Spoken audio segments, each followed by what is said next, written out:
परम जी। राधे राधे महाराज। राधे राधे महाराज जी। महाराज जी, मेरा प्रश्न है कि सच्चे मन से प्यार या स्नेह करने पर सामने से वैसा स्नेह क्यों नहीं प्राप्त होता जी? है ही नहीं तो कहाँ से प्राप्त हो? किसी के हृदय में प्यार है नहीं, स्वार्थ नृत्य कर रहा है। प्यार का नाटक करके हम अपने स्वार्थ की पूर्ति करते हैं। प्यार कहाँ है बच्चा? हमें तो खोजने पे भी कहीं प्यार नहीं दिखाई दे रहा है। अब आपकी दृष्टि स्वार्थ युक्त है, इसलिए आपको लग रहा है कि कोई आपको प्यार कर रहा है। कोरा स्वार्थ। प्यार तो नहीं। प्यार ये होता है कि जैसे हम आपसे प्यार कर रहे हैं तो आपको हम सुखी देखना चाहते हैं कि आप कैसे सुख प्राप्त करें, आप कभी दुखी ना हो, आपको कभी कष्ट ना हो, तो हम आपसे प्यार कर रहे हैं। लेकिन यहाँ का है, जरा सा प्रतिकूल हो गया तो सब गया, जितना प्यार था सब मिट्टी में मिल गया। ये प्यार थोड़ी होता है, ये प्यार नहीं। प्यार का बहुत ऊंची वस्तु है प्यार। प्यार का मतलब आप जिससे प्यार करते हैं उसको सुख देना, वो सुखी रहे। अगर वो तीसरे से प्यार करके सुखी है तो आशीर्वाद देगा वो अंदर से, भगवान तुम्हें सुखी रखे, तुम सदैव सुख में रहो, हम इसी बात से देख कर सुखी रहेंगे कि आप सुखी हो। कहाँ ऐसा प्यार? तो प्यार तो बच्चा यहाँ मिलना असंभव है। सबको पूरा जीवन हो जाता है, एक खालीपन बना रहता है कि हमें कहीं प्यार नहीं मिला। तो सच्चा प्यार कहाँ मिलेगा? भगवान के चरणों में, सिर्फ भगवान के चरणों में। जो भगवान से प्यार किए वही तृप्त हो गए। देखो केवट भगवान के चरणों को पखार रहा है। अति आनंद उमग अनुरागा चरण सरोज पखारन लाग। भगवान फिर बाद में उसको अंगूठी देते हैं सीता जी की, तो कह रहा अब कछुनाथ न चाहिए मुझे, अब हमें नहीं चाहिए, मिल गया, आपके चरण मिल गए, अब मुझे कुछ नहीं चाहिए। तो सच्चा प्यार तो भगवान करते हैं। देखो भगवान ऐसे हैं कि बहुत बड़ी गलती हो जाए तो भी भगवान आपका साथ देंगे, वो आपको छोड़ेंगे नहीं। यहाँ संसार में गुणवानों से प्यार होता है, दोष वालों को प्यार कौन करता है? दोष वालों को। भगवान पतित और दोषों को प्यार करने वाले। अगर पतित भी है, दोषी भी है, तो भी भगवान उससे प्यार करते हैं। कोई भगवान से प्यार करके तो देखे। पर भगवान से प्यार होता है इसलिए नहीं कि वो प्रगट में दिखाई नहीं देते। अच्छा, मूर्ति रूप से हैं तो हमसे बोलते नहीं, कुछ अंदर हम जो चाह कर रहे हैं, बाहर से हमको कुछ थोड़ा सा तो संकेत मिले कि हम आपको प्यार कर रहे हैं, आप भी हमें प्यार कर रहे हो। लेकिन बाहर से संकेत मिलना नहीं, काफ़ी समय तक, जब आप लंबे समय तक प्यार करेंगे तो आपको हृदय में संकेत मिलने लगेंगे कि भगवान आपको प्यार करते हैं। आपको प्रमाण मिलता जाएगा, प्रमाण मिलेगा कि भगवान प्यार कर रहे हैं। पर है कठिन, क्योंकि वो दिखाई नहीं देते ना, और उनके सिवा कोई प्यार करने वाला है नहीं। पक्का ये तो 100% हम आपको कह रहे हैं। कहीं भी कहोगे बाद में दुख ही मिलेगा, बाद में पछतावा मिलेगा, धोखा मिलेगा। सच्चा प्यार करने वाले तो सिर्फ भगवान है, भगवान के सिवा और कोई सच्चा प्यार नहीं। महाराज जी पक्की बात है महाराज जी। बट हमें तो संसार में ये तो इनको तो अनुभव हो गया कृपा से, बट हमें अनुभव हो रहा है कि खूब मतलब हमें सब प्यार कर रहे हैं, हमें सर सम्मान कर रहे हैं, तो वो अनुभव कब आएगा? यही माया है जो ऐसा अनुभव नहीं होने दे रही कि हमको कोई प्यार नहीं कर रहा। एक सैनिक को मातृभूमि से प्रेम करता है जी, अगर वो राष्ट्र से प्यार करता है तो वो परोपकारी है। राष्ट्र का प्यार और भगवान का प्यार एक समान पे रखा गया है, उसको अलग नहीं माना गया है। वंदे मातरम कहकर फांसी का फंदा डाल लेना, इसे प्यार कहते हैं। अपने देश के लिए अपने को शूट कर लिया, जब देखा कि आखिरी गोली रह गई तो हम विधर्मियों के हाथ नहीं फंसेंगे, चंद्रशेखर आजाद ने अपने को शूट कर लिया, अपनी प्राण बलिहार कर दिए देश के लिए, वंदे मातरम कहकर फांसी कर। तो राष्ट्र और भगवान दो थोड़ी है। जो तिरंगा है वो हमारा भगवान है, जो राष्ट्र है वो हमारा भगवान है। हम उसे दो नहीं मानते हैं, राष्ट्र और भगवान एक है। राष्ट्र के इसलिए तो हम राष्ट्र के सैनिकों का सम्मान करते हैं, जैसे हम संत सेवा करते हैं। संत क्यों? क्योंकि उन्होंने अपने जीवन को त्याग और तपस्या से परिपूर्ण करके परोपकार में लगाया। ऐसे एक राष्ट्र का सैनिक अपने परिवार को छोड़कर हिमालय पे खड़ा है, कहीं भी खड़ा कर दो, वो अपनी जान की बाजी लगा करके राष्ट्र के लिए खड़ा है, इसलिए सम्माननीय। उसका जन साधारण से मेल नहीं खाता। राष्ट्र प्रेमी, भगवत प्रेमी एक समान की टक्कर, उसमें ऐसा नहीं है कि वो जनसाधारण आदमी में आता हो। वो भी एक संत और सैनिक हम एक डिग्री पे रखते हैं, इनकी कोई छोटी डिग्री नहीं है। समझ पा रहे हैं आप? मैं समझ रहा हूँ। तो मैं ऐसे मिलिट्री अधिकारी हूँ महाराज जी, तो जैसे मैं अपने राष्ट्र से प्यार करता हूँ, अपनी मातृभूमि से, अच्छा है, तो इसका मतलब मैं भगवान से प्यार करता हूँ। बिल्कुल, इसमें कोई संशय नहीं मुझे, बिल्कुल बिल्कुल बिल्कुल बिल्कुल। क्योंकि हम अपने प्राणों की बलिहार देने के लिए खड़े हैं ना, अपने स्वार्थ के लिए थोड़ी खड़े हैं।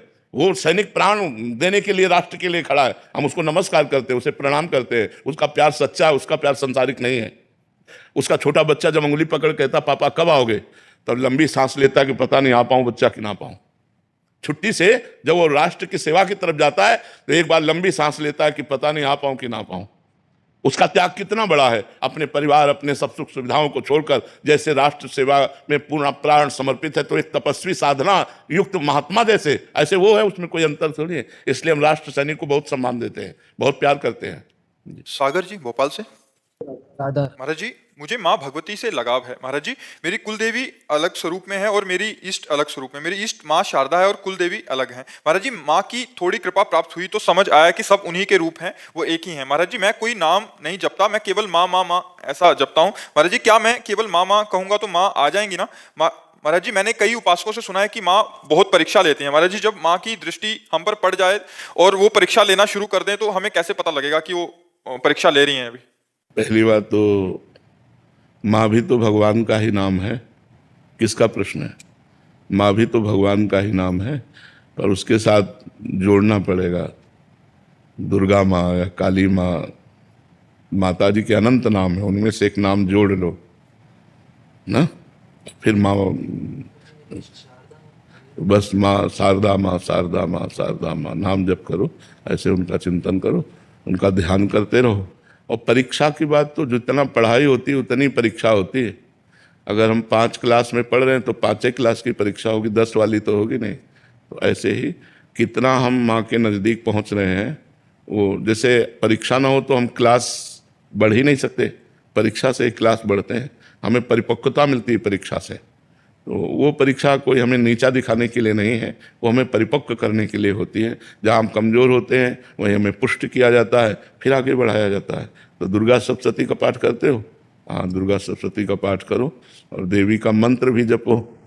माँ का मंत्र है ना दुर्गा सप्तशती में। धैर्य जी मुंबई से। राधे राधे महाराज जी। महाराज जी, जैसे मनुष्य शरीर बहुत मुश्किल से मिलता है महाराज जी, इनका पूरा भाव है कि सत्पुरुषों का संग भी बहुत दुर्लभ है महाराज जी, बट कहते हैं कि सत्पुरुषों के मिलने से पुंज खत्म हो जाता है महाराज जी। तो कह रहे हैं कि वो जो कौन, किसने कहा? नहीं, जैसे मतलब संत दर्शन से पुण्य बढ़ते हैं, संत महापुरुषों के मिलन से पाप नष्ट होते हैं। संत दरस जिम पातक टरई, पातकों को पाप का नाश होता है, पुण्य का नाश थोड़ी होता है। पुण्य तो बढ़ता है तीर्थ जाने से, संत दर्शन करने से, महापुरुषों के सानिध्य से, तो पुण्य हमारे बढ़ते हैं। ये कैसी बात आ गई? पाप करने से पुण्य नष्ट होते हैं और वो पाप संतों के दर्शन से नष्ट होते हैं। संत दरस जिम पातक टरई, ऐसा समझ में आता है महाराज जी। एक उसमें कहते हैं कि पुण्य पुंज बिन मिले ना संता। हाँ, तो हमारे पुण्य एकत्रित हुए तो संतों का सानिध्य मिला, तो उससे और पुण्य पुष्ट होगा। इनका ऐसा भाव है कि पुण्य पुंज जो थे उससे तो संत मिल गए, उससे तो हम गाड़ी मोटर सब कुछ ले सकते थे। नहीं, वो तो एकत्रित है ही, और पुण्य बन गया, और पुण्य बन गया। ऐसा थोड़ी कि पुण्य नष्ट हो गया, नहीं, बहुत पुण्य एकत्रित हुए अनेक जन्मों के, तब संतों का सानिध्य हुआ तो उससे वो पुण्य और पुष्ट हो गए और हमारे पुण्य बढ़ गए। अब ऐसे पुण्य बढ़ेंगे जिससे भगवान मिल जाएंगे। संत दर्शन का मतलब है भगवान से मिलने की सूचना। अगर सत्संग मिल गया, सच्चे साधु मिल गए, तो इसका मतलब भगवान भी मिल जाएंगे। रिया शर्मा जी। राधे राधे महाराज जी। राधे राधे महाराज जी। महाराज जी, जब हम भगवान की पूजा करते हैं तो हमें ये लगता है कि हमें ये मिल जाए, हमें वो मिल जाए, हमारी ये इच्छाएं पूरी हो जाएं। तो महाराज जी, हमारी ये सोच सही है क्या? मतलब हम इसे पूरा सही भी नहीं कह सकते और गलत भी नहीं कह सकते। गलत इसलिए नहीं कह सकते कि भगवान सबके पिता हैं और स्वामी हैं, और हमको जो जरूरत है तो अपने पिता और स्वामी से ही कहेंगे। सही इसलिए नहीं कह सकते कि ऐसे महान पुरुष, महान परमात्मा को रिझा करके हम बहुत घटिया चीजें मांग रहे हैं, नाशवान चीजें मांग रहे हैं। ये सब परिवर्तनशील चीजें हैं। जैसे किसी सम्राट को प्रसन्न कर लें और कहें साहब 1 वर्ष के लिए भैंस का चारा दे दीजिए और हमारा भोजन दे दीजिए, तो बहुत घाटे में हो गए ना। सम्राट को प्रसन्न करके एक मतलब क्या चीज मांगी? अगर उससे कह देते तो एक गांव का गांव दे देता, पूरे जीवन की गुजारा दे देता। लेकिन हमारी मांगने की सामर्थ्य ही नहीं है, हमारी मांगने की भी सामर्थ्य नहीं। ऐसे हमारी हिम्मत नहीं कि भगवान आप चाहिए, मुझे आपके द्वारा रचित माया की सामग्री नहीं चाहिए, आप चाहिए। चतुरता तो यही है। और जब आप मिल गए तो आपकी माया तो मिल ही गई, वो जाएगी कहाँ? और ये सब नाशवान है। जब शरीर छूटेगा तो सब ये छूट जाएंगे। तो हमें लगता है मांगना चाहिए, पर भगवान से इतना प्यार करे कि मांग के साथ प्यार खत्म ना हो जाए, हमारा प्यार बढ़ता जाए। हमारा वो दे ना दे, हमारा प्यार बढ़ता जाए। भगवान का मिलना सत्य है, उनसे जो वस्तु मिलती है वो सब असत्य है।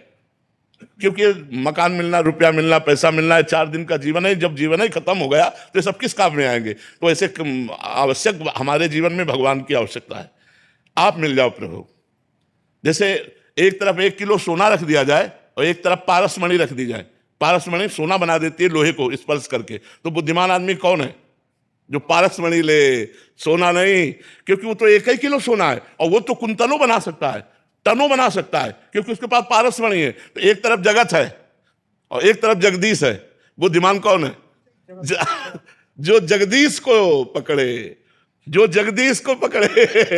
हाँ, जो जगदीश को पकड़े, क्योंकि जगत तो उसी का है। जब जगदीश मिल गए तो जगत तो मिल ही जाएगा, और जगत मिल गया और जगदीश नहीं मिले तो ये टिकेगा नहीं। यहां जो भी वो टिकाऊ नहीं है, सब परिवर्तनशील है, सब नाशवान है। विनीता गोयल जी, गाजियाबाद। महाराज जी, संपूर्ण समर्पण पर भी मन में इतनी बेचैनी क्यों? अभी समर्पण हुआ नहीं इसलिए बेचैनी है, किसी का भी हो। अभी समर्पण हुआ नहीं इसीलिए बेचैनी है। आपने मान लिया है संपूर्ण समर्पण, जिस दिन संपूर्ण समर्पण हो जाएगा उस दिन ये लक्षण आ जाएंगे: निर्भय, निश्चिंत, निशोक, विपरीत भावना का त्याग, समस्त संशयों का नाश। ये 5 चीजें अपने आप आ जाएंगी। निर्भयता छा जाएगी, क्योंकि हम भगवान की शरण में हो गए ना, तो सबसे बड़े भगवान है। निश्चिंत हो गए, अनंत ब्रह्मांडों का सृजन करने वाला मेरा प्रीतम, अब क्या चिंता करना। वो सर्वत्र है, सर्वज्ञ है। जब सर्वज्ञ है तो उसे पता है हमारी बात, तो हमें चिंता क्या करना।